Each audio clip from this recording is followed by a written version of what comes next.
Channel global science IQ। तो सबसे पहले हमारे सभी प्यारे प्यारे स्टूडेंट्स को हमारा प्यार भरा नमस्कार। तो आज हम आपके लिए क्लास 12 सेकंड चैप्टर बिलियन का पार्ट 4 लेकर के आए हैं, जिसमें बात करेंगे राउल्ट के नियम पर। आज की क्लास में आप बहुत कुछ सीख करके जाएंगे। सबसे पहले हम बास दाब पर बात करेंगे, फिर राउल्ट के नियम के बारे में और साथ ही साथ इसके प्रकार के बारे में, बहुत सारी चीजों के बारे में आज की क्लास में बताएंगे। आज की क्लास आपके आने वाले सभी वनडे एग्जाम के लिए बहुत ज्यादा कीमती क्लास है। ठीक है, सभी स्टूडेंट्स कॉपी पेन को उठा लेंगे। जैसे जैसे हम पढ़ाते चलें, मेरे साथ कॉपी में नोट डाउन करते चलेंगे। ठीक है, वेरी इंपॉर्टेंट राउल्ट का नियम, क्योंकि वनडे एग्जाम यहाँ से क्वेश्चंस बहुत ज्यादा पूछते हैं। राउल्ट को नियम समझने से पहले आपको वाष्प दाब पता होना चाहिए, वेपर प्रेशर के बारे में पता होना चाहिए। सभी विद्यार्थी हेडिंग लगाएंगे वाष्प दाब। ज्यादा बात नहीं करेंगे क्योंकि आज की क्लास में हमें बहुत कुछ सिखाना है, जिसे कहा जाता है वेपर प्रेशर, यानी कि वाष्प दाब। अच्छा, वाष्प दाब होता क्या है? हम वाष्प दाब को समझने के लिए क्या काम करते हैं, एक पात्र लेंगे। समझना, मेरी हर एक बात आपके लिए बहुत ज्यादा कीमती होनी चाहिए। हम एक पात्र लेते हैं और इसमें कोई द्रव भरते हैं। ठीक है, इसमें एक द्रवीय विलयन भरा हुआ है। हमने एक पात्र को लिया।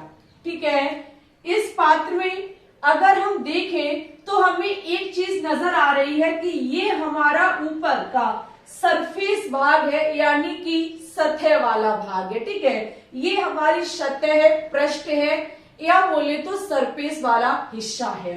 जबकि अगर हम अंदर की बात करें तो ये हमारा स्थूल भाग होता है। क्या होता है?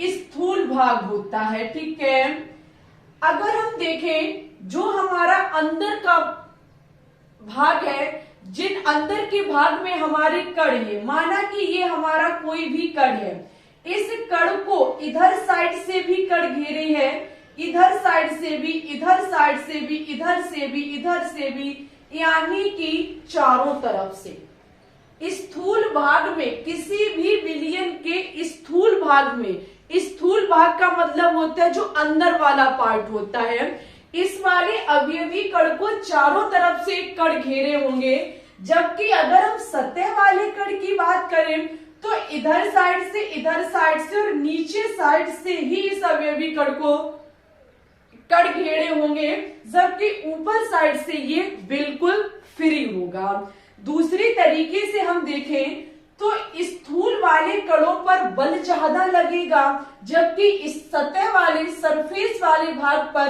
बल ज्यादा नहीं लगेगा। ठीक है, हम अभी जो काम कर रहे हैं वो एकदम खुले पात्र में कर रहे हैं। अभी हमारा पात्र बंद नहीं है, इस बात का विशेष ध्यान रखना। पात्र अभी हमारा खुला है। जो भी हम ये जो भी पात्र ले रहे हैं, चाहे बीकर मान ले, कुछ भी मान ले, ये स्टॉप हमारा बिल्कुल तरीके से खुला हुआ है। जैसे ही हम इसको गर्म करेंगे या हम इसे वायु के संपर्क में छोड़ देंगे तो सतह वाले जो हमारे अवयवी कण होंगे ये वाष्प बनके उड़ जाएंगे। ये हमारे वाष्प बनके उड़ जाएंगे। कौन? सतह वाले जो भी अवयवी कण होंगे। आपने देखा होगा कि जैसे कि कपड़े सूखने के लिए डाल दें तो पानी के जो कण होते हैं वो वायु उड़ा ले जाती है। जैसे कि आपने गर्मियों के टाइम में देखा होगा कि जब हम पोछा लगा देते हैं तो पानी बहुत जल्दी उड़ जाता है। ठीक है, जबकि क्योंकि वहां गर्माहट होती है, ठंडी जो होती है सर्दी के टाइम पे उतनी जल्दी हमारा जो वाटर होता है वो वेपर प्रेशर यानी कि वाष्प में नहीं बदल पाता है। ठीक है, तो यहाँ पे एक चीज हमने देखी कि जैसे ही यहाँ होता क्या, जो द्रवीय विलयन है ये वायु के संपर्क में आएगा या थोड़ी सी इसे गर्मी देंगे तो इसके अवयवी कण वाष्प में बदल करके उड़ जाएंगे। हमने क्या देखा? वाष्प को देखा, जबकि हमें देखना क्या है? वाष्प दाब देखना है। पहले आप वाष्प से संतुष्ट होइए कि वाष्प कैसे बनती है। किसी भी पात्र में जो अवयवी कण हैं, इनका वाष्प में बदल जाना, गैस में बदल जाना ही हमारा वाष्प रूप होता है। ठीक है, अवयवी कण सतह वाले भाग से उड़ना प्रारंभ करेंगे क्योंकि यहाँ पे बल कम है, जबकि बीच वाले स्थूल वाले अवयवी कणों के अब ये जो आसपास के कड़े से बहुत मजबूती के साथ बांधे हुए हैं। अब हम क्या काम करेंगे, कोई दूसरा पात्र लेंगे। ठीक है, हम क्या काम करेंगे, कोई दूसरा पात्र लेंगे। ठीक है, लेकिन ये वाला हमारा पात्र जो है वो हमारा बंद पात्र है। हमने क्या काम किया, एक दूसरा पात्र लिया और इस पात्र में द्रव्य विलयन को भरा। ठीक है, इसमें हमारा द्रव्य विलयन भरा हुआ है, पात्र हमारा बंद है। समझना, जैसे ही इस द्रव्य विलयन को हम तापमान देंगे या ये वायु के संपर्क में आएगा तो इसके अवयवी कण जो है वो उड़ना प्रारंभ करेंगे। इसके अवयवी कण वाष्प में बदलना प्रारंभ करेंगे। समझो मेरी बात को, यहाँ पर पात्र हमारा बंद है, वो बंद है, पात्र जो है वो हमारा बंद है, बर्तन हमारा बंद है।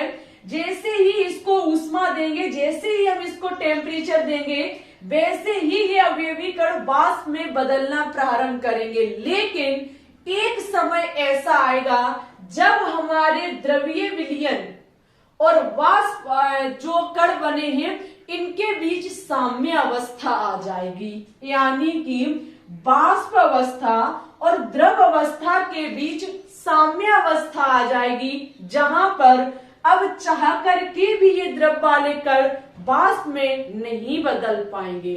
सपोज दैट ये अवयवी कण वाष्प में बदल गए तो फिर वाष्प, जैसे कि एक कण एक्स्ट्रा वाष्प में बदल गया तो दूसरा वाष्प का कण तुरंत द्रव में बदल जाएगा। ऐसा कब, जब हमारा पात्र बंद होता है तो इन वाष्प वाले अवयवी कण और द्रव वाले अवयवी कणों के बीच साम्य अवस्था आ जाती है। क्या आ जाती है, साम्य अवस्था आ जाती है। उस साम्य अवस्था में इस वाष्प के कण के द्वारा लगाया गया दाब ही हमारा वाष्प दाब कहलाता है, हमारा वेपर प्रेशर कहलाता है।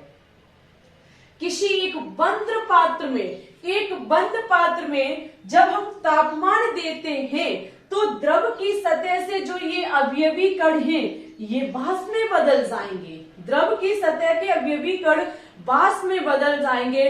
फिर इन में एक समय ऐसा आएगा कि वाष्प अवस्था और द्रव अवस्था के अवयवी कणों के मध्य साम्य अवस्था आ जाएगी, जहां आप चाह करके भी अब द्रव वाष्प में नहीं बदल सकता है।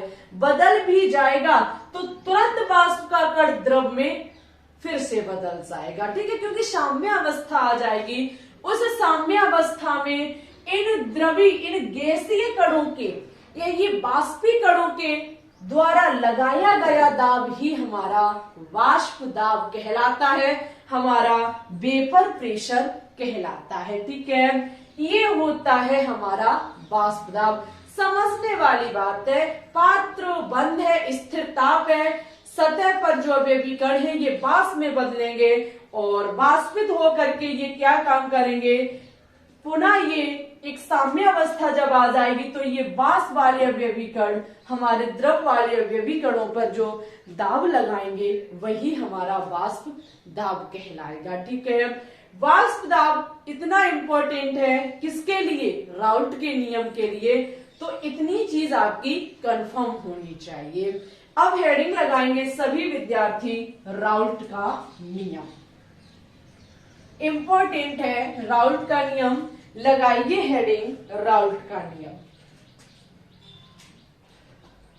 देखो एक चीज ध्यान रखना, द्रव से एक चीज ध्यान रखना, लिख लीजिए, नोट डाउन कर लीजिए कि जब हमारा द्रव वाला पदार्थ वाष्प में बदलता है, द्रव वाला पदार्थ जब हमारा वाष्प में बदलता है तो ये हमारा वाष्पन कहलाता है। क्या कहलाता है, ये हमारा वाष्पन कहलाता है। और जब वाष्प से हमारा द्रव में बदलता है वाष्प से जब हमारा द्रव में बदलता है तो ये संघनन कहलाता है।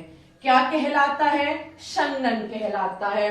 द्रव से वाष्प बनना वाष्पन होता है, वाष्प से द्रव बनना संघनन होता है। ठीक है, चलो अब हेडिंग लगाएंगे राउल्ट का नियम। लगाइए हेडिंग राउल्ट का नियम। समझना ध्यान से, क्योंकि राउल्ट के नियम से वनडे एग्जाम बहुत ज्यादा न्यूमेरिकल पूछता है। और फिलहाल आप सभी विद्यार्थियों से एक बात और हमें कहनी थी कि अभी हम सप्ताह में 7 दिन क्लास थ्योरी की चला रहे थे, जहां पे सभी विद्यार्थियों को पता है कि क्लास 11th और 12th हम ऑर्गेनिक केमिस्ट्री कंप्लीट करा चुके पूरी तरीके से। ठीक है, साथ ही साथ क्लास 12th की हम इनऑर्गेनिक फिजिकल साथ चला रहे हैं, लेकिन क्लास 11th अभी नहीं कराई हमने। वहीं पे सभी विद्यार्थियों को पता है कि बच्चों का बीएससी नर्सिंग और एम्स का एग्जाम जून में लगा हुआ है। बच्चे हमसे रिक्वेस्ट कर रहे हैं कि क्वेश्चंस कराइए, थ्योरी को छोड़ दीजिए। लेकिन हम सीपी नेट वाले विद्यार्थी, बीएचयू, आरयूएचएस वाले विद्यार्थियों से प्रॉमिस कर चुके थे कि हम केमिस्ट्री को फिनिश करा के छोड़ेंगे। तो एक टीचर होने के नाते हम वादे को ही तोड़ दे तो ये अच्छी बात नहीं है। तो इसको ध्यान में रखते हुए, वैसे कोर्स ज्यादा नहीं बचा है हमारा, क्योंकि 11th 12th ऑर्गेनिक अगर निपट गई तो ये मान लो इधर तो बहुत जल्दी हम निपटा देते हैं। वहीं पे हमारा ये कहना है आप लोगों से कि ऑर्गेनिक हमारी कंप्लीट है, मॉक टेस्ट हमारी कंप्लीट है। वहीं पर डेली शाम 3 बजे हमारी लाइव स्ट्रीम चलाई जा रही है, सभी वनडे एग्जाम को टारगेट रखते हुए। ठीक है, थ्योरी की क्लास अगर नहीं दे रहे हैं तो विद्यार्थी नाराज भी हमसे हो रहे हैं। तो यहाँ पे हमने सोचा कि हम डेली नहीं बना पाएंगे, समय हमारे पास बहुत ज्यादा कम है, हमें क्वेश्चन ज्यादा से ज्यादा कराने, वहां भी इंग्लिश और हिंदी दोनों लैंग्वेज में करा रहे हैं हम क्वेश्चंस। तो इसके लिए हमने सोचा है कि क्लास 12 के सिर्फ और सिर्फ 3 या 4 चैप्टर और बचे हुए हैं, हम इनको कराएंगे। लेकिन सप्ताह में हम आपको 3 वीडियो प्रोवाइड कराने की पूरी कोशिश कर डालेंगे, जहां पर क्लासें हमारी मैराथन क्लासेस होंगी। जैसे आज की क्लास में हम बास्ट दाब पढ़ाएंगे, राउल्ट का नियम, राउल्ट के नियम के प्रकार, फिर उसके भी प्रकार और भी पढ़ाएंगे। जैसे स्थिरघाती मिश्रण हुआ, ये भी क्लास में आज कराएंगे। तो एक वीडियो में कही एक टॉपिक, अब नेक्स्ट वीडियो में अड़संग गुणधर्म के 4 पार्ट होते, चारों एक ही में कराएंगे हम। ठीक है, तो एक हफ्ते का कंटेंट हम 3 क्लास में कंप्लीट कराने की कोशिश करेंगे, जहां पे आप लोग ये मत सोचना कि आप दीदी वीडियो डेली क्यों नहीं करा रही हो। डेली का मतलब ये थोड़ी है कि हम 10 मिनट की बना दे तो काम चल जाएगा। हम आपको 2 ढाई घंटे की क्लास बनाएंगे और प्रोवाइड कराएंगे लगातार। 11th का कोर्स हम नहीं करा पाएंगे। ठीक है, 11th के कोर्स के लिए हम आपके सामने ये प्लेलिस्ट लगा दी है हमने, आप लोग जरा इसे ध्यान से देखिए और प्लेलिस्ट में जाकर के इसे खोज लीजिए। यहीं से आपको क्लास 12 11th का पूरा कंटेंट मिल जाएगा। हमारे इस चैनल पर क्लास 11th पूरी डली हुई है, क्लास 11th और 12th ऑर्गेनिक नहीं डली थी, वो हमने अब करा दी है और 12th फिर से करा रही हैं, क्योंकि वनडे एग्जाम किसी को अगर हम देखें तो सबसे ज्यादा क्लास 12th पूछा जा रहा है, तो इसलिए हम इसको एक बार फिर से रिवाइज करा रहे हैं। ठीक है, तो इस हिसाब से हमारा केमिस्ट्री अच्छे से हो जाएगा। ओके, समझ गए सब विद्यार्थी। तो अब देखेंगे हम राउल्ट के नियम को। अच्छा, राउल्ट के नियम पे एक बार हम यहाँ पे जो भी इसकी डेफिनेशन है उसको नोट डाउन कर देते हैं इस नियम के अनुसार, तब इसके बाद हम आपको समझाएंगे। इस नियम के अनुसार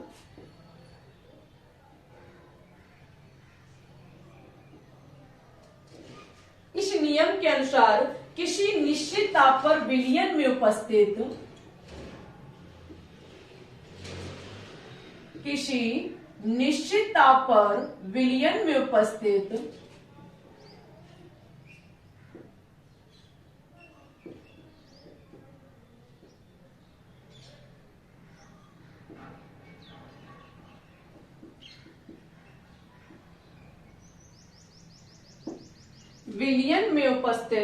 किसी वाष्पशील अवयवी घटक का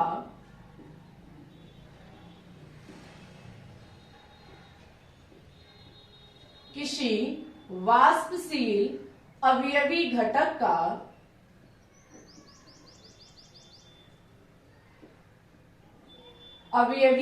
का आंशिक वाष्प दाब, अवयवी घटक का आंशिक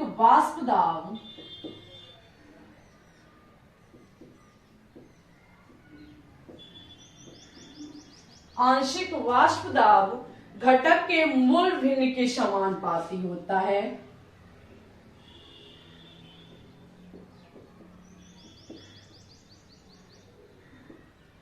घटक के मूल भिन्न के समानुपाती होता है।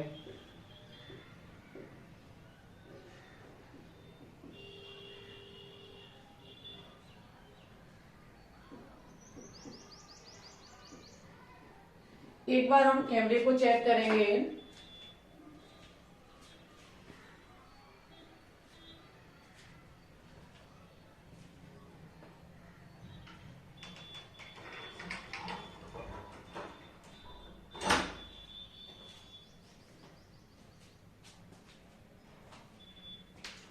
थोड़ा हो सकता है कि कैमरा आपका वाइट हो, वैसे अब वीडियो हम जब देखेंगे तभी पता चलेगा, क्योंकि गेट जो था वो ओपन था। वो इसलिए था क्योंकि मोबाइल हमारा ज्यादा हीट हो जाता है, फिर इसलिए थोड़ी सी इसमें हवा लगती रहेगी, बट अभी हमने बंद कर दिया है, कोई बात नहीं। देखते हैं यहाँ पे क्या होता है। देखो, राउल्ट के नियम पे जाने से पहले हम क्या काम करते हैं, इसे समझने के लिए हम क्या काम करेंगे, एक पात्र लेंगे। ठीक है, एक बंद पात्र लिया जाएगा। यहाँ पे इस बंद पात्र में हम क्या काम करते हैं, द्रव, कोई शुद्ध द्रव A भर देते हैं। बंद पात्र लेते हैं, इसमें कोई शुद्ध द्रव A भरेंगे, दूसरा पात्र लेंगे जिसमें हम शुद्ध द्रव B भरेंगे, सेकंड पात्र लेंगे जिसमें हम क्या काम करेंगे, शुद्ध द्रव B को भरेंगे। ठीक है, एक पात्र में शुद्ध द्रव A भरा हुआ है, दूसरे पात्र में शुद्ध द्रव B भरा हुआ है। ठीक है, आगे हम इसमें क्या चीज देखेंगे, इसमें एक चीज देखेंगे कि शुद्ध द्रव, इसमें ये जो शुद्ध द्रव A भरा हुआ है ये क्या काम करेगा, वाष्प में बदलेगा। जैसे ही ये वाष्प में बदलेगा, शुद्ध द्रव A वाष्प में बदलेगा, तो शुद्ध द्रव का जो वाष्प दाब होगा वो माना कि हमारा P0A है। यहाँ पर जो आपका शुद्ध द्रव A भरा हुआ है, ये शुद्ध द्रव के द्वारा जो वाष्प दाब लग रहा है, शुद्ध द्रव A का जो वाष्प दाब है, शुद्ध द्रव A का जो वाष्प दाब है वो हमारा P0A है। ठीक है, इसी प्रकार से अगर हम देखें तो सेकंड पात्र में द्रव V भरा हुआ है। द्रव V को जब हम तापमान देंगे या थोड़ा सा वायु के संपर्क में ले जाएंगे तो ये भी द्रवीय विलयन वाष्प अवस्था में बदलेगा। तो शुद्ध द्रव V जब वाष्प अवस्था में बदलेगा तो यहाँ हम देखेंगे शुद्ध द्रव V का वाष्प दाब क्या होगा, क्योंकि भाई जब ये वाष्प में बदलेगा तो वाष्प दाब भी तो लगाएगा, इसका वेपर प्रेशर भी तो कुछ होगा, तो इसका वेपर प्रेशर P0V है। ठीक है, इस शुद्ध B पर लगाया गया वाष्प दाब P0V है और शुद्ध द्रव A पर लगाया गया वाष्प दाब हमारा P0V है, वो P0A है। ठीक है, हम क्या काम करेंगे, एक पात्र में दोनों द्रव A और B को इकट्ठा कर लेंगे। एक पात्र में हम क्या काम करेंगे, द्रव A और B दोनों को इकट्ठा कर लेंगे। एक पात्र हम ऐसा लेंगे जिसमें हमारा द्रव A भी है और द्रव हमारा B भी है। ठीक है, अब ऐसा इसमें हम क्या काम करेंगे, अभी तो ये शुद्ध थे क्योंकि अलग अलग भरे हुए थे, अब जब हम दोनों को मिक्स कर देते हैं तो द्रव A के जो अवयवी कण होंगे, ये वाष्प में बदलेंगे और अपना वाष्प दाब लगाएंगे। B के अवयवी कण वाष्प में बदलेंगे तो ये अपना वाष्प दाब लगाएंगे। जहां हम कह सकते हैं कि जो आपका द्रव ए है, द्रव ए का वाष्प दाब, द्रव ए का वाष्प दाब हमारा PA है और द्रव बी का वाष्प दाब PB है। द्रव बी का जो वाष्प दाब है वो हमारा क्या है, PB है। समझो, एक बार बात को हम रिपीट करेंगे। एक कंटेनर में, एक पात्र में हमारा द्रव ए भरा हुआ है। द्रव ए के द्वारा जो लगाया गया वाष्प दाब, क्योंकि द्रव ए हमारा शुद्ध है तो इसका होगा P0A, और शुद्ध द्रव बी के द्वारा लगाया गया वाष्प दाब हमारा P0B होगा। हम दोनों द्रव को माना कि मिक्स कर देते हैं, एक पात्र में कर देते हैं, तो यहाँ पर ए के द्वारा कुल कुछ और वाष्प दाब होगा और बी के अवयवी कणों के द्वारा लगाया गया वाष्प दाब कुछ और होगा। जहां हम कह सकते हैं कि द्रव ए का वाष्प दाब PA है और द्रव बी का वाष्प दाब PB है। कब? जब हम दोनों को इकट्ठा लेते हैं। अब कोई क्वेश्चन हमसे ये कर दे कि ये बताओ कि ज्यादा वाष्प दाब किसका होगा, तो ज्यादा वाष्प दाब तो उसका होगा जो पात्र में ज्यादा मात्रा में होगा। माना कि द्रव ए हमारा ज्यादा मात्रा में है तो द्रव ए के द्वारा लगाया गया वाष्प दाब भी ज्यादा होगा। माना कि पात्र में द्रव बी ज्यादा है तो बी के द्वारा लगाया गया वाष्प दाब भी ज्यादा होगा। ये तो नॉर्मल सी बात है भाई, है कि नहीं? बिल्कुल ठीक है। तो किसी भी पात्र में कौन ज्यादा है कौन कम है, इसके लिए हम क्या देखेंगे? उसका देखेंगे कि किसी भी विलयन में किसी भी पदार्थ का मोल अंश कितना है। हमें मोल अंश ही बताता है कि विलयन में उस पदार्थ का कितना अंश है, कितना हिस्सा है, कितना भाग है। तो हम एक छोटी सी बात कह सकते हैं यहाँ पर कि द्रव ए का मोल प्रभाज यानी कि द्रव ए का वाष्प दाब जो कि PA है, ये किसके समानुपाती होगा? ये समानुपाती होगा मोल प्रभाज के, क्योंकि द्रव ए क्या है? ए के द्वारा लगाया गया वाष्प दाब, और वाष्प दाब किस पर निर्भर करेगा? मोल प्रभाज पर निर्भर करेगा, क्योंकि मोल प्रभाज ही हमें बताता है कि विलयन में उस पदार्थ का भाग कितना है, अंश कितना है।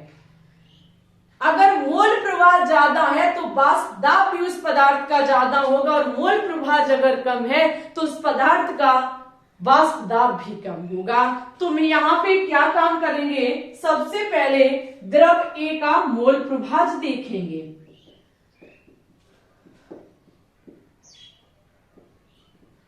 द्रव ए का जो मोल प्रभाज है वो माना कि हमारा क्या है? XA है, ठीक है। इसी प्रकार से हम द्रव बी का मोल प्रभाज देखेंगे। क्या देखेंगे? द्रव बी का मोल प्रभाज देखेंगे। द्रव बी का जो मोल प्रभाज होगा वो हमारा XB होगा, ठीक है। क्या होगा? XB होगा। ये किस लिए देखे गए? क्योंकि द्रव ए का मोल प्रभाज कितना है? मोल प्रभाज का मतलब है कि इसका मोल अंश कितना है। जितना अधिक मोल अंश होगा उसका वाष्प दाब उतना ही अधिक होगा। तो हम यहाँ से एक चीज कह सकते हैं कि जो हमारा ए का वाष्प दाब है यानी कि PA किसके समानुपाती होगा? XA के समानुपाती होगा। अगर वाष्प दाब ज्यादा है तो मान सकते हैं कि उसका मोल प्रभाज ज्यादा होगा, ठीक है। वाष्प दाब मोल प्रभाज पर निर्भर करता है, क्योंकि वही हमें बताता है कि उसमें कितने मोल घुले हुए हैं किसी भी पदार्थ के। इसी प्रकार से हमारा द्रव बी का जो वाष्प दाब होगा वो किसके समानुपाती होगा? द्रव बी के मोल प्रभाज के। हम जब यहाँ समानुपाती का चिन्ह हटाएंगे तो स्थिरांक जोड़ रहे हैं, डायरेक्ट आपको बताते हैं P0A XA यहां भी हम हटाएंगे तो हमारा स्थिरांक आएगा P naught B x B. ठीक है, हमने समानुपाती का चिन्ह हटा दिया। इतनी बात आप लोग समझे, एक बार मोबाइल चेक करेंगे।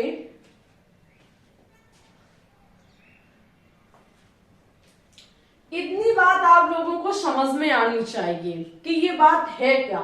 द्रव ए का वाष्प दाब, द्रव बी का वाष्प दाब हम तभी पता कर सकते हैं जब हमें उसके मोल प्रभाज पता होंगे, क्योंकि मोल प्रभाज का मतलब दूसरा नाम मोल अंश, और किसी भी विलयन में किसी का अंश ज्ञात करने के लिए हमें मोल अंश पता होना चाहिए। तो वाष्प दाब निर्भर करेगा मोल अंश पर। ठीक है, अब हम यहाँ पे एक चीज देखेंगे कि यहाँ पर मिश्रण में कुल वाष्प दाब कितना है। कुल वाष्प दाब यानी कि पीटी बराबर हमारा P माने यानी कि प्रेशर यहाँ हो जाएगा। ठीक है, और T का मतलब टोटल, यहाँ हो जाएगा हमारा PA प्लस PB। ठीक है, किसके होगा? PA plus PB। PA का मान कितना है देखिए जरा, P नॉट A और XA, और PB का मान है P नॉट B XB। ठीक है, सभी विद्यार्थियों को ध्यान आना चाहिए, एक चीज हमने आपको मोल प्रभाज वाले टॉपिक में पढ़ाई थी। मोल प्रभाज वाले टॉपिक में हमने आपको एक चीज कराई थी, वो चीज ये थी कि विलेय का मोल प्रभाज और विलायक का मोल प्रभाज हमेशा 1 के बराबर होता है। माना कि ये विलेय है, विलेय का मोल प्रभाज ये रहा, विलायक का मोल प्रभाज ये हमेशा 1 के बराबर होता है। ठीक है, कभी भी किसी भी सवाल में आपको दिया जाए, आप दोनों के आंसर को ऐड करना 1 निकल के आएगा। ठीक है, यहां से हम एक्स ए का मान ज्ञात करें तो 1 माइनस एक्स बी निकल के आएगा। हम इसी एक्स ए के मान को यहां रख देंगे, P naught A x A की जगह हम रखेंगे 1 minus x B plus P naught B x B. ठीक है, ये एक्स मोल प्रभाज की तरह बनाने का प्रयास करते रहते हैं भाई साहब। ये इस प्रकार से ये अंदर मल्टीप्लाई करेगा तो P naught A minus P naught A x B plus P naught B x B हो जाएगा। ठीक है, यहां एक चीज देखेंगे, P नॉट ए माइनस यहां इस दोनों में हम एक्स बी कॉमन ले सकते हैं, यहां भी है और यहां भी है, तो हमारा आएगा P नॉट ए माइनस का लिया तो minus plus minus P naught B, यही होता है हमारा राउल्ट का नियम, और इसी से वनडे एग्जाम सवाल पूछता है। राउल्ट का डेफिनेशन कह रहा है यहाँ पे कि इस नियम के अनुसार किसी निश्चित ताप पर विलयन में उपस्थित किसी वाष्पशील अवयवी घटक का आंशिक वाष्प दाब घटक के मोल भिन्न के समानुपाती होता है। वाष्प दाब किसके समानुपाती होगा? मोल अंश के समानुपाती होगा, मोल भिन्न के समानुपाती होगा, मोल प्रभाज के समानुपाती होगा।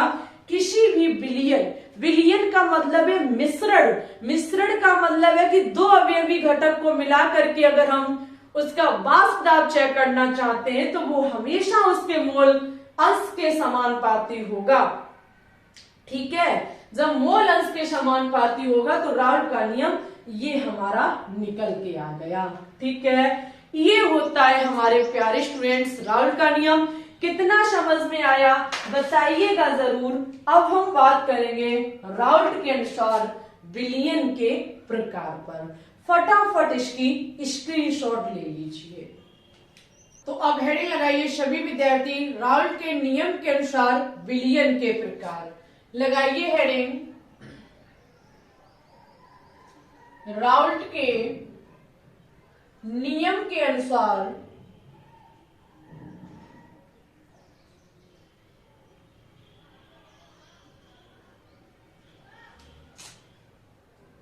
विलयन के प्रकार।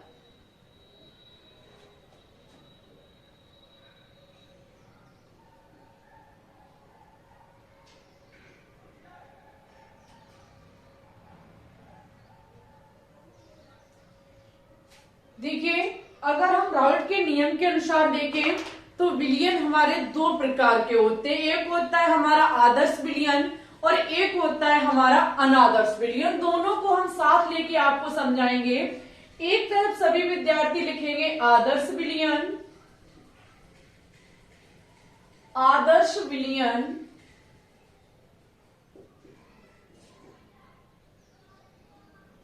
और एक तरफ लिखेंगे अनादर्श विलयन।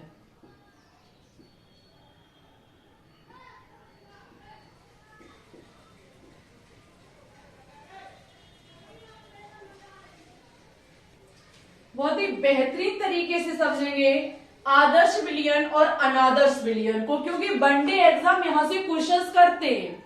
सबसे पहले आदर्श विलयन में लिखेंगे कि जो आपका आदर्श विलयन होता है ये राउल्ट के नियम का पालन करते हैं। पहला पॉइंट लिखेंगे राउल्ट के नियम का पालन करते हैं।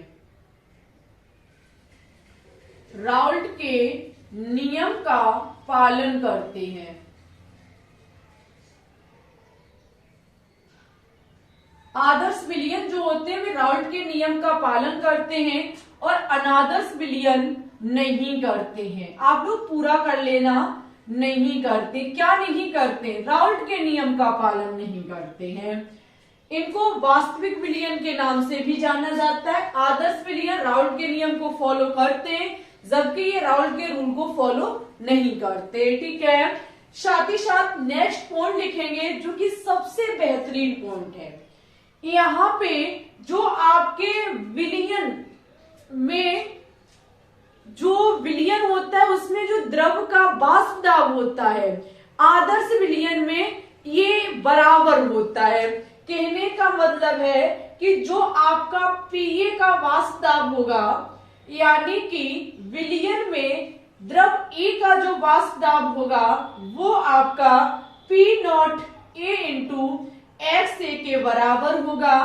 साथ ही साथ पी बी का जो वाष्प दाब होगा वो P naught B into x B के बराबर होगा, जबकि अनादर्श विलयन में ऐसा नहीं होगा।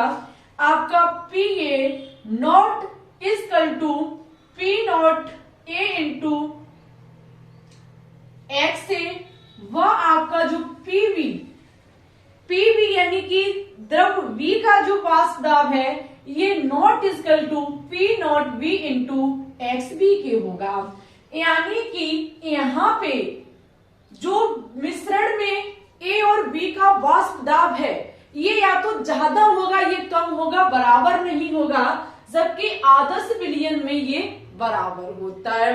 ठीक है, साथ ही साथ तीसरा पॉइंट लिखेंगे आदर्श विलयन में। माना कि आपका ये रहा कोई ए पात्र जिसमें द्रव ए भरा हुआ है, ये रहा आपका द्रव बी वाला पात्र, जिस दोनों को मिलाने पर हम क्या काम करेंगे, ए प्लस बी वाला पात्र देखेंगे। एक पात्र में शुद्ध ए भरा हुआ है, एक पात्र में शुद्ध बी विलयन भरा हुआ है, और तीसरे में हम ए प्लस बी दोनों को कर देते हैं। तो यहाँ पे एक चीज देखी गई, यहाँ पर ए यानी कि जब हम शुद्ध द्रव ए का विलयन बनाएंगे तो यहाँ पे कहीं एक के परमाणु होंगे, कहीं एक के अवयवी कण होंगे। तो ए के बीच का जो आकर्षण बल है, ए के बीच का जो प्यार मोहब्बत है, और आपके दूसरे वाले में बी के बीच का जो प्यार मोहब्बत है, बी के बीच का जो आकर्षण बल है, ये हमेशा बराबर होता है आपका ए बी के आकर्षण बल के। चाहे यहाँ पे ऐसा नहीं हो सकता कि ए, जब हमारा एक पात्र था जिसमें ए वाले अवयवी कण बोले थे, तो यहाँ ए के बीच आकर्षण बल कुछ और है, बी के बीच का आकर्षण बल कुछ और है, और मिलाने पर ए बी का आकर्षण बल कुछ हो जाए, ऐसा नहीं होता है आदर्श विलयन में। आदर्श विलयन में ए की प्यार मोहब्बत बी की प्यार मोहब्बत बराबर होती है ए बी की प्यार मोहब्बत के। तो यहां पर सभी विद्यार्थी नोट डाउन करेंगे कि आपका जो ए के बीच का जो आकर्षण बल है, आकर्षण बल है वो आपका बराबर होता है वी आकर्षण बल के। साथ ही साथ ये आपका बराबर होता है ए बी आकर्षण बल के। किसके? ए बी आकर्षण बल के। ठीक है, लेकिन अनादर्श विलयन में ये एक दूसरे के बराबर नहीं होते हैं। ए का आकर्षण equal to not equal to V आकर्षण बल, साथ ही साथ not equal to A B आकर्षण बल। यानी कि अनादर्श विलयन में यहाँ विलयनों में जो अवयवी कण हैं इनके बीच प्यार मोहब्बत क्लियर नहीं होती है, जबकि इनकी प्यार मोहब्बत एक दूसरे के बराबर होती है। ठीक है, साथ ही साथ यहाँ एक चीज देखी गई है कि यहाँ पर यौगिकों का, यहाँ पर घटकों का जो कुल आयतन है वो मिश्रण के कुल आयतन के बराबर होता है। माना कि हम एक पात्र में 5 ml लेते हैं, दूसरे पात्र में हम 5 ml लेते हैं और दोनों पात्र के अवयवी या फिर दोनों पात्र के द्रव को मिला देते हैं तो हमें 10 ml ही आयतन मिलता है। आयतन हमेशा, आयतन का मतलब है डेल्टा H, और डेल्टा H किसमें? मिश्रण में। कैसा होता है? बराबर होता है। एक पात्र द्रव A भरा हुआ है जिसमें हमने 5 ml लिया, पात्र B में हमने 5 ml लिया और A B दोनों को मिलाने पर हमें 10 ml ही आयतन प्राप्त होता है। किसमें? आदर्श विलयन में। जबकि अनादर्श विलयन में डेल्टा H जो मिश्रण का होता है ये नॉट इक्वल टू होता है। ठीक है, ये यहाँ कंफर्म नहीं है, ज्यादा भी हो सकता और कम भी हो सकता है। साथ ही साथ यहाँ पे एक चीज और पाई गई है कि आदर्श विलयन में, आदर्श विलयन के बनने में ऊर्जा जो होती है वो ना तो अवशोषित होती है और ना ही आपकी उत्सर्जित होती है। यानी कि डेल्टा V का मान भी 0 होता है आदर्श विलयन में, जबकि अनादर्श विलयन में डेल्टा V का मान नॉट इक्वल टू 0 के होता है। आदर्श विलयन के लिए ये पॉइंट कंफर्म कर लीजिए क्योंकि वेरी इंपॉर्टेंट है। ये कर लो तो ये इसके ठीक विपरीत हो जाएंगे। आदर्श विलयन राउल्ट के नियम का पालन करते हैं, अनादर्श विलयन नहीं करते हैं। राउल्ट का नियम जो होता है उसका जो वास्तव ए का और बी का ये एक दूसरे के बराबर होते हैं। अनादर्श में ऐसा नहीं होता है। ए का प्यार मोहब्बत बी की प्यार मोहब्बत हमेशा ए बी के बराबर होती है, जबकि इसमें नहीं होती है। यहाँ पर डेल्टा H आयतन हमेशा बराबर होता है। यहाँ मिश्रण का आयतन नॉट इक्वल टू, और यहाँ ऊर्जा न तो अवशोषित होती है, आयनन एंथैल्पी डेल्टा V बराबर 0 रहती है। ठीक है, आदर्श विलयन को अब राउल्ट के नियम के अनुसार फिर 2 भागों में बांटा गया है। राउल्ट के नियम से अनादर्श विलयन को फिर 2 भागों में बांटा गया है। धनात्मक विचलन प्रदर्शित करने वाले विलयन और ऋणात्मक विचलन प्रदर्शित करने वाले विलयन। सबसे पहले एक बार हम आदर्श विलयन के एग्जाम्पल को लिखेंगे, तब अनादर्श विलयन की तरफ बढ़ेंगे। सभी विद्यार्थी एग्जाम्पल देखो, नोट डाउन कर लो, जैसा वैज्ञानिक कह गए उन्हीं एग्जाम्पल आपको रट लेने हैं क्योंकि वनडे एग्जाम में पूछे जाते हैं। यहां पर इसका पहला है बेंजीन व टोल्यूइन का मिश्रण। बेंजीन व टोल्यूइन का मिश्रण ये हमारे फॉलो करते हैं आदर्श विलयन के सभी रूलों को। सेकंड है हमारा एन हेक्सेन व एन हेप्टेन, या एन का मतलब न्यू से है, ठीक है, हेप्टेन का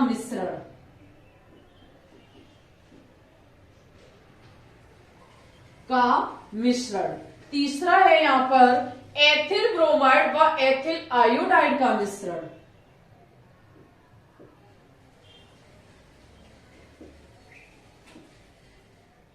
एथिल ब्रोमाइड व एथिल आयोडाइड का मिश्रण।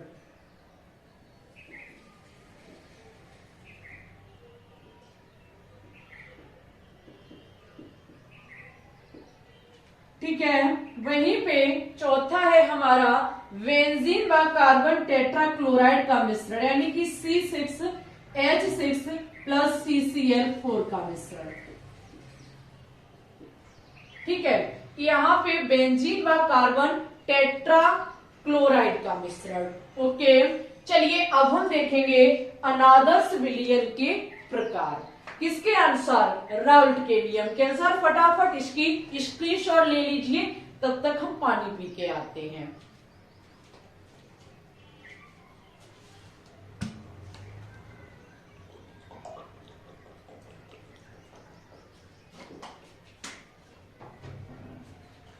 ठीक है, ये भाई इंपॉर्टेंट टॉपिक है। देखो, हमने ज्यादा से ज्यादा शॉर्ट करने का प्रयास किया, समय ज्यादा नहीं है, और बस थ्योरी, इसका शॉर्ट का मतलब ये नहीं कि हमने पॉइंट को छोड़ा है, हमने चीजें ज्यादा नोट डाउन नहीं की है। ऐसा नहीं है कि हमारे थ्योरी यहाँ पे लिखने, थ्योरी का क्या करना है, हमें तो सिर्फ पॉइंट पता होने चाहिए, है कि नहीं? ठीक है, तो हम बस पॉइंटों को नोट कर रहे हैं। सभी विद्यार्थी हेडिंग लगाएंगे अनादर्श विलयन के प्रकार।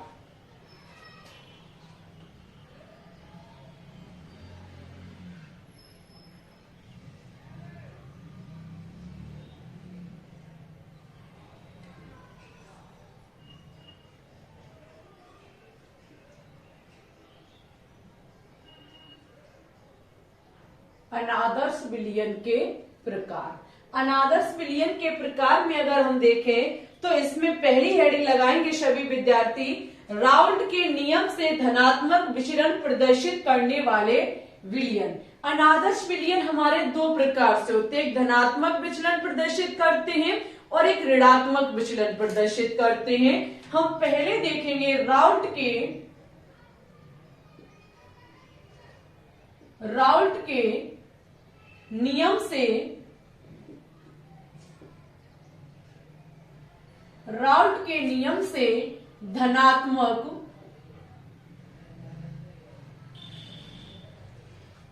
विचलन प्रदर्शित करने वाले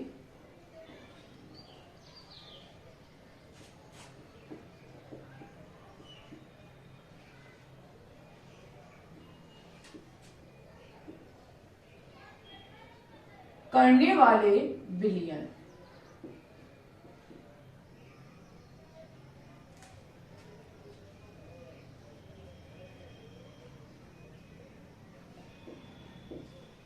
ठीक है, राउल्ट के नियम से धनात्मक विचलन प्रदर्शित करने वाले विलयन कैसे?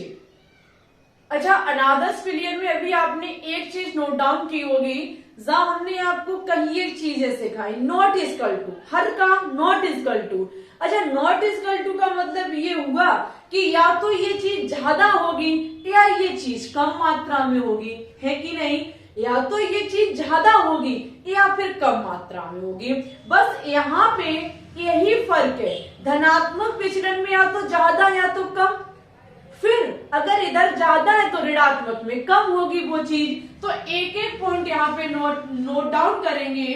राउल्ट के नियम से धनात्मक विचलन प्रदर्शित करने का मतलब ये है कि जहां आपने अभी देखा था कि P A naught equal to P naught A into X A, यानी कि धनात्मक विचलन प्रदर्शित करने में पी ए जो होता है वो P naught A into X A से ज्यादा होता है, यानी कि जो विलयन में द्रव ए का वाष्प दाब है वो आपका P naught A into X A के एक्स ए से ज्यादा होता है। लिखेंगे सभी विद्यार्थी कि जो आपका पी ए का जो वाष्प दाब होगा वो P naught A x A से ज्यादा होगा।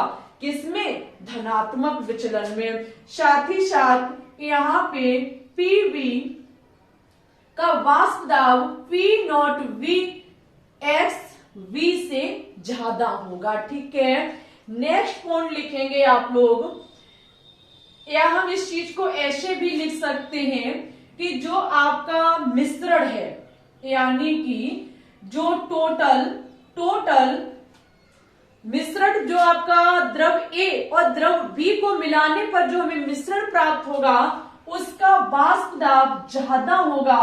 किसके? P naught A x A into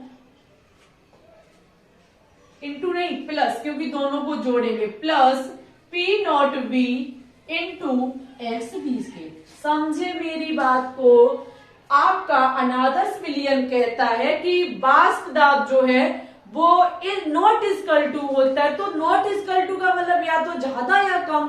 तो अनादर्श विलयन का जो धनात्मक विचलन प्रदर्शित करने वाला पार्ट है, इसमें क्या होता है, जो आपका मिश्रण का कुल वाष्प दाब होता है वो आपका इससे ज्यादा होता है।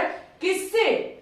द्रव ए और द्रव बी के वाष्प दाब से। ठीक है, वहीं पे आप लोग देखेंगे एक चीज कि यहाँ पर ए के आकर्षण और आपका वी के आकर्षण, ए आकर्षण और आपका जो वी का आकर्षण होता है ये आपका ए बी के आकर्षण से ज्यादा होता है। अब समझो मेरी बात को, यहां पर आपने एक चीज देखी, जो शुद्ध द्रव ए का आकर्षण है और बी का आकर्षण है, इनके ए की मोहब्बत बी की मोहब्बत ए बी के मोहब्बत से ज्यादा होता है। यानी कि जब हम ए और बी वाले द्रवों को मिला करके ए बी मिश्रण बनाते हैं तो इनके बीच प्यार मोहब्बत कम होती है। जब इनके बीच प्यार मोहब्बत कम होगी, इनके अवयवी कणों के बीच प्यार मोहब्बत कम होगी, तो वाष्प में बदलना उनके लिए आसान होगा, और वाष्प में जब वो आसानी से बदलेंगे तो वाष्प दाब भी उनका अधिक लगेगा। बोलो है कि नहीं? जब वाष्प दाब अधिक लगेगा तभी तो पी का मिश्रण, यानी कि जो कुल मिश्रण का वाष्प दाब है, तभी तो इनसे ज्यादा है। ठीक है, एक चीज मोटे तौर पर याद रखेंगे, जो वाष्प दाब होता है वो द्रवों के बीच अन्योन्य क्रिया या द्रवों के बीच आकर्षण बल के व्युत्क्रमानुपाती होता है। व्युत्क्रमानुपाती का मतलब है कि अगर वाष्प दाब ज्यादा है तो द्रवों के बीच अन्योन्य क्रिया कम होगी। अन्योन्य क्रिया का सीधा मतलब ये है कि आकर्षण कम होगा। ठीक है, ए और बी के बीच का आकर्षण कम होता है, तभी तो इन पर लगने वाला वाष्प दाब अधिक होता है। ठीक है, जब इनके बीच वाष्प दाब अधिक होगा, जब इनके बीच वाष्प दाब ज्यादा होगा, आकर्षण कम होगा, तो इनके अवयवी कण दूर दूर फैलेंगे। जब दूर दूर फैलेंगे तो आयतन भी ज्यादा घेरेंगे। हम यहाँ कह सकते हैं कि डेल्टा एच जो होता है वो आपका ज्यादा होता है। ठीक है, जब डेल्टा एच ज्यादा है, आयतन ज्यादा होगा, तो ऊर्जा भी ज्यादा अवशोषित होगी, उत्सर्जित होगी, जहां पे हम कहेंगे कि डेल्टा वी जो होता है ये आपका प्लस का 0 होता है। डेल्टा वी का मान ज्यादा होता है। ठीक है, डेल्टा वी यानी कि आयनन एंथैल्पी आपकी ज्यादा होती है, प्लस में होती है। समझे मेरी बात को सभी विद्यार्थी? यहाँ हमारे कहने का मतलब क्या है? हमारे कहने का मतलब है कि जब हमारा पात्र ए में घुले अवयवी कण ए और बी में घुले अवयवी कण बी, इनके बीच आकर्षण बल जो है एक दूसरे के बराबर है, लेकिन जैसे ही हम इन दोनों को मिला करके ए बी मिश्रण बना लेते हैं तो इनके बीच आकर्षण बल कम होता है। जब आकर्षण बल इनके बीच कम होगा तो इनका वाष्प दाब ज्यादा होगा, तभी तो यहाँ इसका वाष्प दाब ज्यादा है और आकर्षण बल ए बी के बीच का कम है। ठीक है, जब ए बी का आकर्षण बल कम होगा तो यहाँ के अवयवी कण दूर दूर फैलेंगे और आयतन ज्यादा होगा। आयतन का मतलब होता है घेरा गया स्थान। ठीक है, जिसके चलते एक चीज हम देख सकते हैं यहाँ पे, जब आयतन ज्यादा होगा तो डेल्टा एच हमारा ज्यादा आएगा। ठीक है, ये होता है हमारा राउल्ट के नियम से धनात्मक विचलन प्रदर्शित करने वाले विलयन। अब हम यहाँ पे देखेंगे ऋणात्मक, ठीक इसका विपरीत होता है। एक बार सभी विद्यार्थी इसके एग्जाम्पल लिखेंगे, इसके सभी विद्यार्थी उदाहरण लिखेंगे क्योंकि इम्पोर्टेंट है, वनडे एग्जाम में पूछे जाते हैं। पहला है आपका एथिल एल्कोहल और जल, ये धनात्मक विचलन प्रदर्शित करने वाला विलयन है। दूसरा है मेथेनॉल और आपका जल, मेथेनॉल और जल। तीसरा है ईथर और एसीटोन, ईथर और एसीटोन। ठीक है, ईथर और एसीटोन। चौथा है आपका कार्बन डाइसल्फाइड यानी कि SF2 और आपका डाइमेथिल ईथर CH3CO CH3। ठीक है, साथ ही साथ आपका पांचवा है CCl4 यानी कि पायरीन और क्लोरोफॉर्म यानी कि CHCl3। ये कुछ बुक्स में एनसीईआरटी में दिए गए आपके एग्जाम्पल, ये आपको खुद से लर्न करने पड़ेंगे। ये सभी धनात्मक विचलन प्रदर्शित करने वाले विलयन होते। अगर हम इनको मिला देंगे, अगर हम द्रव ए इसको मान ले, द्रव बी इसको मान ले, मिलाने पर इनका वाष्प दाब ज्यादा आएगा, इनके बीच आकर्षण बल कम होता है, इनके बीच आकर्षण बल कम होता है, आयतन इनके अवयवी कण ज्यादा घेरते हैं। ये सब ये रूल को फॉलो करते हैं। ठीक है, फटाफट इसकी स्क्रीनशॉट ले लीजिए।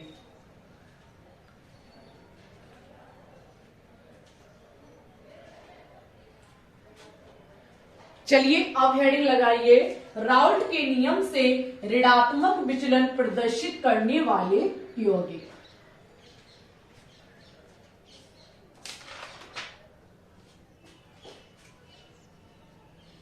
जहां चीजें समझ में ना आए आप लोग हमें बता सकते हैं, लेकिन सभी विद्यार्थियों से हमारी एक रिक्वेस्ट है, जो भी विद्यार्थी क्लास को देखते हैं वो प्लीज क्लास को लाइक, शेयर और चैनल पे न्यू होने पर चैनल को सब्सक्राइब कर लें, क्योंकि डेली शाम 3 बजे हम लाइव स्ट्रीम चला रहे हैं। विद्यार्थियों से हमारी रिक्वेस्ट है कि कमेंट जरूर कर दिया करें क्लास कैसी लगी। ठीक है, अच्छी लगे तो अच्छी और बेकार लगे तो बेकार सा कमेंट कर दिया करें। देखिए, ऋणात्मक विचलन कर प्रदर्शित करने वाले विलयन, इसमें क्या होता है उसका ठीक उल्टा होगा। यहाँ पे जो विलयन का कुल मिश्रण का जो वाष्प दाब होता है ये आपका कम होता है। ठीक है, P not A XA plus P not B XA के टोटल कुल जो विलयन का वाष्प दाब होता है ये आपका विलयन में उपस्थित जो आपके अवयवी कण होते हैं या फिर विलयन में जो द्रवीय विलयन होते हैं इनसे कम होता है। देखो, राउल्ट का नियम, एक चीज ध्यान रखना, राउल्ट का नियम द्रव के लिए लागू होता है। द्रव होना चाहिए। जो आप बार बार आपने देखा द्रव ही तो लिया था पात्र में हमने, द्रव ए द्रव बी, तो मिलाने पर द्रव ए वो द्रव ए प्लस द्रव बी हो गया, यानी कि द्रव के लिए हमारा लागू होता है। जबकि आपने देखा था हेनरी का नियम द्रव और गैस पर फॉलो हो रहा था। ठीक है, यहाँ पे आप लोग इस चीज को देखेंगे। ओके, अगर एक चीज अभी हमने आपको समझाई, अगर मिश्रण का वाष्प दाब कम है इसका मतलब ये है कि इनके बीच ए और वी के बीच लगने वाला आकर्षण बल जो है वो AB के आकर्षण बल से कम है। इनके बीच आकर्षण बल ज्यादा है तभी तो वाष्प दाब हमारा कम निकल रहा है। इनके बीच जब आकर्षण बल ज्यादा होगा तो अब ये भी कण ज्यादा नहीं फैल पाएंगे, यानी कि डेल्टा H का मान भी कम होगा, आयतन भी कम होगा और डेल्टा V भी हमारा कम होगा। ठीक है, बस उसका ठीक उल्टा कर दीजिए। सब चीज इंपॉर्टेंट है आकर्षण बल पर। देखो आकर्षण बल, इनके बीच अन्योन क्रिया अगर ज्यादा है तो वाष्प दाब कम होगा क्योंकि एक दूसरे के व्युत्क्रमानुपाती होते हैं। अब हम क्या काम करेंगे, राउल्ट के नियम से ऋणात्मक विचलन प्रदर्शित करने वाले कुछ एग्जाम्पल लिखेंगे। जैसे कि आपका जल और HCl, इनका वाष्प दाब जो होता है वो आपका केशव होता है, वाष्प दाब जो होता है वो कम होता है। साथ ही साथ आगे है हमारा CH3 COCH3 प्लस CHCl3। ये दो उदाहरण ही NCERT बुक में दिए गए हैं जो कि राउल्ट के नियम से ऋणात्मक विचलन प्रदर्शित करते हैं। अब सभी विद्यार्थी कमेंट छोड़िए कि कैसा आपको लग रहा है राउल्ट के नियम के बारे में पढ़ने पर। अब आप पढ़ेंगे स्थिर क्वाथी मिश्रण। यहां से भी वनडे एग्जाम क्वेश्चंस पूछता है स्थिर क्वाथी मिश्रण, उसी पे अब हम चर्चा करेंगे और हमारी क्लास फिर यही समाप्त हो जाएगी। नेक्स्ट क्लास में अर्धसंख्य गुणधर्म के बारे में पढ़ाएंगे और बस सोई हमारा ये चैप्टर फिनिश हो जाएगा। नेक्स्ट वीक में हमारी कोशिश रहेगी कि एक चैप्टर गला दिया जाए। लगभग 3 या 4 हफ्ते में क्लास 12 फिनिश करने की हम कोशिश लगातार करते रहेंगे। सभी विद्यार्थी फटाफट इसकी स्क्रीनशॉट ले लीजिए और हेडिंग लगा लीजिए स्थिर क्वाथी मिश्रण। अब हम देखेंगे स्थिर क्वाथी मिश्रण, बहुत ज्यादा इंपॉर्टेंट है। आज शाम 3 बजे जो हम लाइव स्ट्रीम चलाएंगे उसमें इससे संबंधित क्वेश्चंस देखने को मिलेंगे। ठीक है, देखो स्थिर क्वाथी मिश्रण का मतलब होता है स्थिर माने फिक्स, एक समान। सभी को पता है स्थिर का मतलब ही होता है एकदम फिक्स। ठीक है, और क्वाथी का मतलब है क्वथनांक से। स्थिर का मतलब हो गया फिक्स, ठीक है, स्थिर का मतलब हो चुका है फिक्स और क्वाथी का मतलब होता है क्वथनांक। क्वथनांक को इंग्लिश में कहते हैं बॉइलिंग पॉइंट। ठीक है, अच्छा स्थिर क्वाथी मिश्रण जानने से पहले क्वथनांक पता होना चाहिए। फिक्स तो हम समझ लेंगे, एक समान स्थिर है एकदम, लेकिन क्वथनांक क्या होता है तो आपने अपनी जिंदगी में छोटी छोटी क्लासों में पढ़ा होगा। क्वथनांक, हिमांक, ये सभी क्या होते हैं, ये हमारे होते हैं टेम्परेचर। क्या होते हैं, टेम्परेचर होते हैं। क्वथनांक वह तापमान होता है, वह टेम्परेचर होता है जिसमें कोई भी पदार्थ जो कि द्रव अवस्था से गैसीय अवस्था में परिवर्तित हो जाता है उसे ही हम क्वथनांक कहते हैं। क्वथनांक में जो द्रवीय पदार्थ होता है वो किसमें बदल जाता है, वो हमारा गैस अवस्था में बदल जाता है, उसे ही क्वथनांक यानी कि बॉइलिंग पॉइंट कहा जाता है। इट्स ओके, समझ गए सभी स्टूडेंट्स। माना कि ये रहा हमारा कोई द्रव पदार्थ, ये रहा हमारा कोई द्रव पदार्थ। जब हम इसको तापमान देंगे, जब हम इसको टेम्परेचर देंगे तो ये किसमें बदलेगा, ये बदलेगा गैस में यानी कि भाप में, बोले तो वाष्प में। ठीक है, जब ये वाष्प में बदलेगा आपको पता है कि इन कणों के द्वारा इस द्रव की सतह पर, पृष्ठ पर, सरफेस पर दाब लगाया जाता है जिसे वाष्प दाब कहा जाता है। ठीक है, तो इस द्रव से गैस में बदलने के लिए जो हमारा तापमान हम प्रयुक्त करते हैं, जो हम टेम्परेचर लेते हैं, वही हमारा क्वथनांक कहलाता है।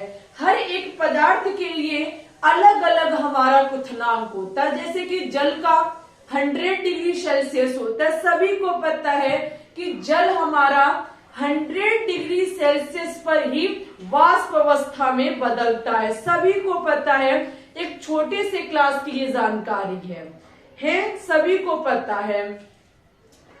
अगर हम थोड़ी सी ऊंची क्लासों में बढ़ते हैं तो यहां से एक नई डेफिनेशन निकल के आती है। जब एक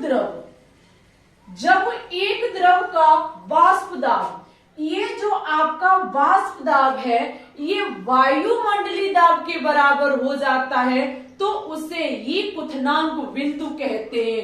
समझो दोबारा से मेरी बात को, द्रव का गैस में बदलना क्वथनांक कहलाता है, बॉइलिंग कहलाता है। ठीक है, क्वथनांक बिंदु जब तक उसका नहीं आ जाएगा तब तक कोई भी पदार्थ द्रव से गैस में नहीं बदल सकता है। इसके लिए वह तापमान जिस पर कोई भी द्रव का जो वाष्प दाब होता है, ये जो वाष्प दाब होता है ये वायुमंडलीय दाब के बराबर हो जाता है। वायुमंडलीय दाब का मतलब है 1 एटमॉस्फेयर जब हमारा हो जाएगा इस द्रव का वाष्प दाब तो इसे कहा जाएगा क्वथनांक बिंदु। और जैसे ही हमारा 1 एटमॉस्फेयर किसी भी द्रव का वाष्प दाब हो जाता है वहीं से उस द्रव का वाष्प में बदलना प्रारंभ हो जाता है। ठीक है, ये होता है क्वथनांक। मोटे मोटे तौर पर ध्यान रखना, क्वथनांक वह तापमान होता है जिस पर कोई भी पदार्थ द्रव से गैस में परिवर्तित हो जाता है। ठीक है, अगर हम एक चीज को यहां से सीखें तो सीख सकते हैं कि जितना हम अधिक टेम्परेचर लेंगे, जितना अधिक हम यह तापमान बढ़ाएंगे, सच्ची बताना हमारे प्यारे स्टूडेंट्स, उतना ही ये द्रव किसमें बदलेगा, वाष्प में बदलेगा। और जितना ज्यादा वाष्प में बदलेगा भाई साहब वाष्प दाब ही उस पदार्थ का सबसे ज्यादा होगा। तापमान से निर्भर करता है हमारा वाष्प दाब, ये मोटे तौर पर ध्यान रखना। साथ ही साथ ये क्वथनांक हमारा पदार्थ की प्रकृति पर भी निर्भर करता है। वाष्प दाब या फिर वाष्प पदार्थ की प्रकृति पर भी निर्भर करता है। पदार्थ हमारे दो प्रकार से होते हैं, एक वाष्पशील, एक अवाष्पशील। अगर हमारा वाष्पशील पदार्थ है तो वो द्रव से गैस में बदला जाएगा, जैसे कि जल हुआ, एल्कोहल हुआ। अगर हम अवाष्पशील की बात करें तो आपका यूरिया हुई, नमक हुआ, चीनी हुई, ये चाह करके भी आप इसको गैस में नहीं बदल पाएंगे। तो पदार्थ हमारे दो प्रकार से होते हैं, वाष्पशील और अवाष्पशील। ठीक है हमारे प्यारे स्टूडेंट्स, अब हम देखेंगे स्थिरक्वाथी मिश्रण। देखो, स्थिरक्वाथी मिश्रण का मतलब होता है कि दो द्रवीय घटक, मेरी बात को सुनते जाना, माइंड में फिक्स करते जाना, दो द्रवीय घटक जो नियत तापमान पर, स्थिरक्वाथी का मतलब होता है कि कोई दो द्रव जो एक नियत ताप पर अपनी अवस्था को परिवर्तित करते, द्रव से वाष्प अवस्था में बदलते हैं, उसे ही स्थिरक्वाथी कहा जाता है। स्थिरक्वाथी का मतलब है कि दो अवयवी घटक जो कि कैसे हैं, द्रवीय हैं, उनका द्रव से गैस में बदलना एक निश्चित तापमान पर है, उसे ही स्थिरक्वाथी कहा जाता है। स्थिरक्वाथी हमारे दो प्रकार से होते हैं, एक होता है न्यूनतम स्थिरक्वाथी मिश्रण और एक होता है हमारा उच्चतम क्वथनांक वाले स्थिरक्वाथी मिश्रण। ठीक है, अच्छा ये कैसे होते हैं तो एक एक करके आप लोग बहुत ध्यान से समझेंगे। हम आपके सामने दोनों लिख रहे हैं। पहला है हमारा न्यूनतम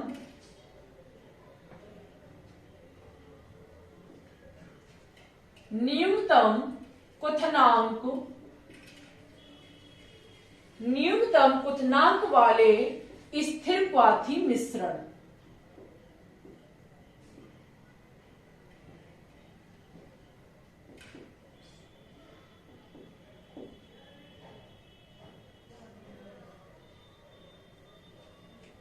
चलो एक बाद में लिखेंगे, ठीक है।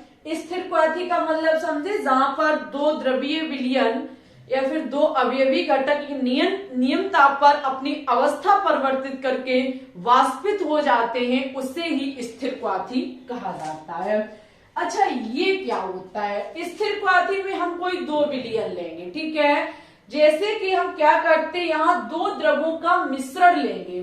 दो द्रव, एक है हमारा जल और एक है हमारा एथिल एल्कोहल। हमने दो द्रवों का मिश्रण लिया। सभी को पता है कि जल जो होता है ये हमारा 100 डिग्री सेल्सियस पर अपना द्रव से गैस में जाता है। अगर हम केल्विन में देखें तो ये होता है 273 केल्विन, ठीक है। एल्कोहल को अगर देखा जाए तो ये 78.5 डिग्री सेल्सियस पर हमारा एथिल एल्कोहल किसमें बदलता है? द्रव से गैस में बदलता है। अगर हम केल्विन में देखें तो हमारा 351.5 केल्विन होता है। स्थिर क्वाथी का पहला पाठ हम पढ़ रहे हैं, न्यूनतम क्वथनांक वाले स्थिर क्वाथी मिश्रण, जिसमें तय है कि स्थिर क्वाथी में दो द्रवीय घटक लिए जाएंगे। हमने एक जल लिया, एक एथिल एल्कोहल, ये दोनों ही द्रव अवस्था में होते हैं। हमने इनका तापमान देखा। क्यों देखा? क्योंकि ये क्वथनांक से संबंधित, और क्वथनांक का मतलब तापमान होता है। हमने जब इनको देखा तो इस प्रकार से हमारा निकल के आया, लेकिन हमने दोनों को मिला दिया तब हमने इनका तापमान देखा। यहाँ पे एक बात तय थी कि जल 100 डिग्री सेल्सियस पर उबलता है, खौलता है, और केल्विन में ये 273 केल्विन पर खौलता है, जबकि एल्कोहल इतने डिग्री सेल्सियस और इतने केल्विन पर उबलता है। और स्थिर क्वाथी हमने जब इसका देखा, यानी कि जब हमने इन दोनों घटकों को मिला करके देखा कि ये कितने टेम्परेचर पर वाष्पित हो रहे हैं, ये कितने टेम्परेचर पर उबल रहे हैं, तो नतीजा नया देखने को मिला। यहाँ पर जब हमने स्थिर क्वाथी, इनका स्थिर क्वाथी क्वथनांक देखा,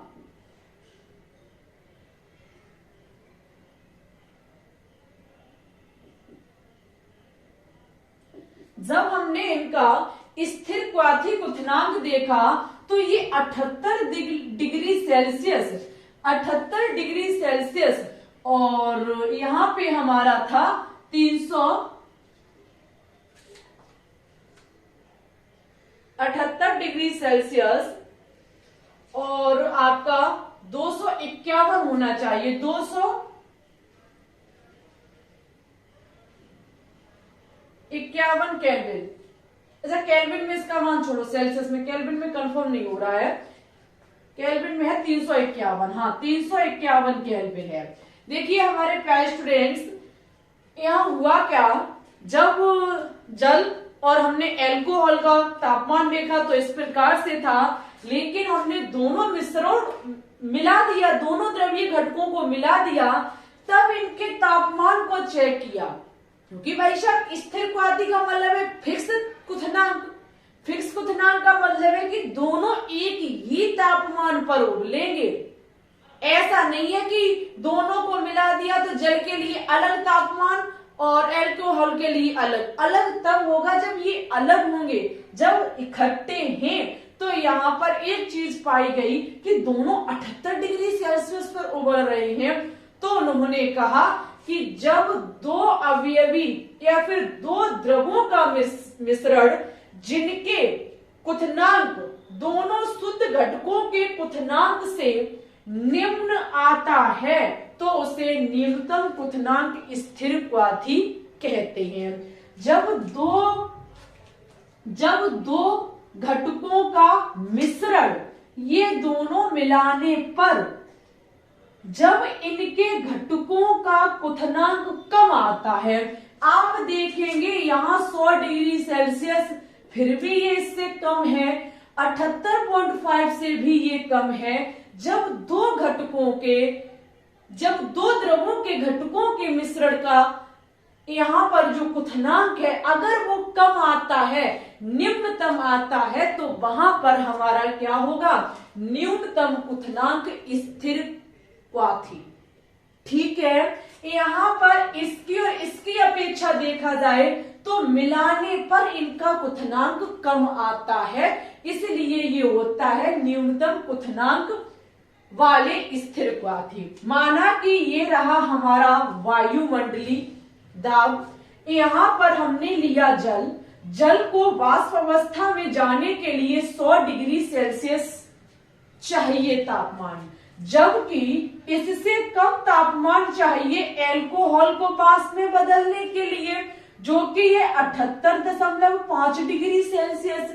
जल की अपेक्षा इसको कम तापमान पर ये वायुमंडलीय दाब के बराबर हो जाएगा, वाष्प अवस्था में बदल जाएगा, जबकि इन दोनों के अपेक्षा जो हमारा विलयन है उसे चाहिए सिर्फ 78 डिग्री सेल्सियस, ये उससे भी जल्दी वाष्प अवस्था में बदल जाएगा।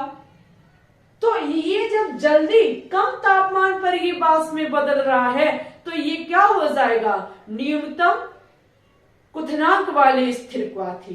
ठीक है, आपको पता होना चाहिए जहां पर वाष्प आपका यहाँ पर ये अगर कम तापमान पर ये वायुमंडलीय दाब के बराबर हो रहा है तो इसका वाष्प दाब ज्यादा होगा।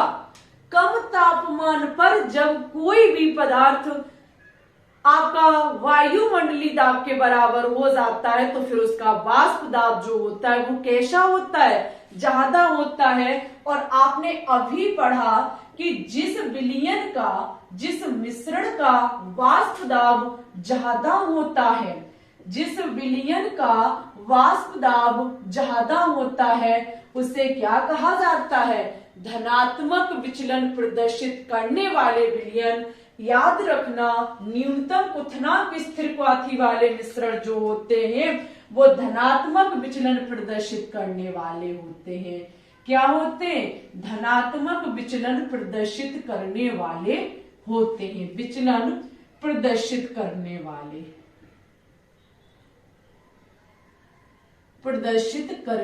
वाले।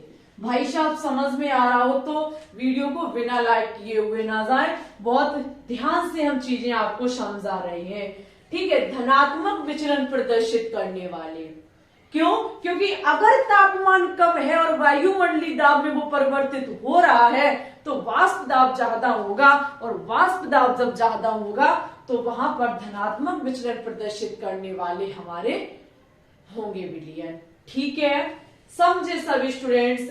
अब देखेंगे उच्चतम क्वथनांक वाले स्थिर क्वाथी मिश्रण, वो इसका उल्टा होता है। यहाँ पर जो दो द्रव होंगे इनका जो तापमान होगा वो मिलाने पर जो तापमान आएगा वो ज्यादा होगा, जहां पर हमारा ये हो जाएगा स्थिर क्वथनांक वाले। यहाँ पे आपका होगा उच्चतम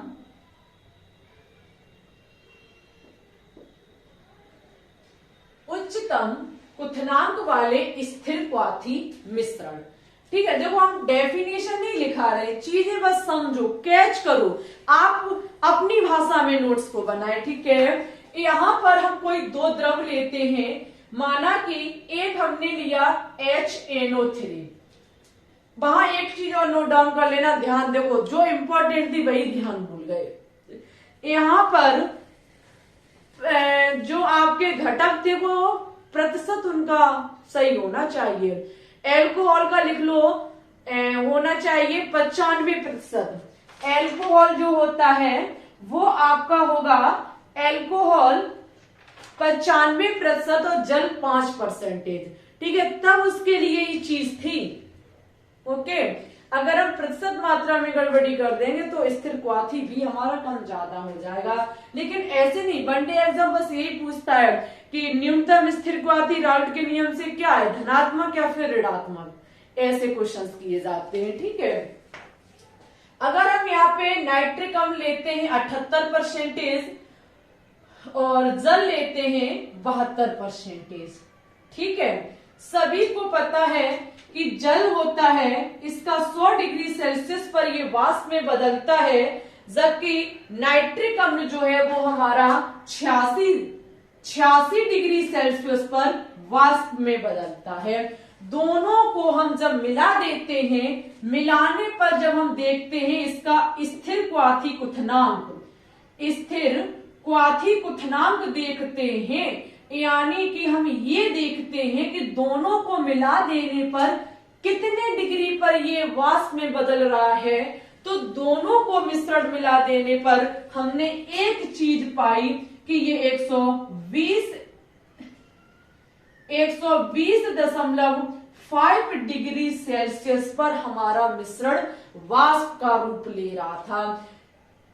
वैसे नाइट्रिक अम्ल 86 डिग्री सेल्सियस पर उबल रहा है, जल 100 डिग्री सेल्सियस पर उबल रहा है, और मिश्रण बनाने पर हमने देखा कि भाई साहब ये 120.5 डिग्री सेल्सियस पर वाष्प में बदल रहे हैं। जहां से ये तय होता है कि पहले घटकों का वाष्प में बदलना कम तापमान, और यहाँ पर जब दोनों को मिला देते तो अधिक तापमान। जहां अधिक तापमान पर कोई भी पदार्थ वाष्प का रूप ले रहा है, वायुमंडलीय दाब के लिए उसे इतनी टेम्परेचर की आवश्यकता है और यहाँ घटकों की कम है, तो इसे कहा जाता है उच्चतम क्वथनांक वाले स्थिर क्वाथी मिश्रण। ठीक है, आपको पता होना चाहिए जहां तापमान ज्यादा होता है वहां वाष्प दाब कम होता है। जहां वाष्प दाब कम होता है वो राउल्ट के नियम से ऋणात्मक विचलन प्रदर्शित करते हैं, ऋणात्मक विचलन प्रदर्शित करते हैं।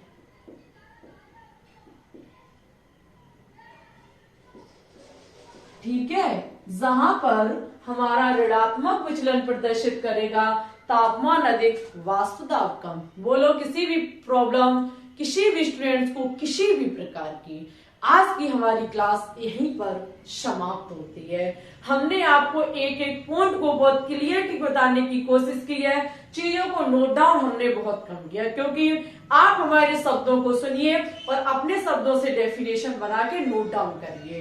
ठीक है, क्योंकि समय बहुत ज्यादा कम बचा हुआ है।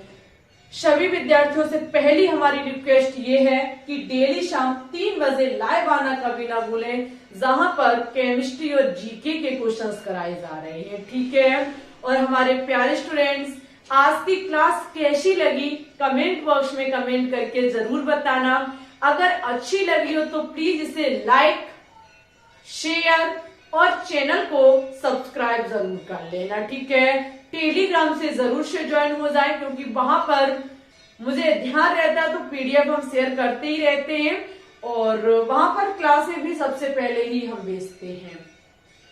इस आज के टॉपिक में कोई भी प्रॉब्लम हो कमेंट कर सकते हैं, आपके कमेंट के लाइव स्ट्रीम में आसानी से बिल्कुल क्लियर किया जा सकता है। ठीक है, और इससे संबंधित आज शाम 3 बजे आपको क्लासेस में क्या काम होगा, क्वेश्चंस देखने को मिलेंगे। ठीक है, साथ ही साथ आप लोग क्या काम करें, ज्यादा से ज्यादा वीडियो को फैला दें।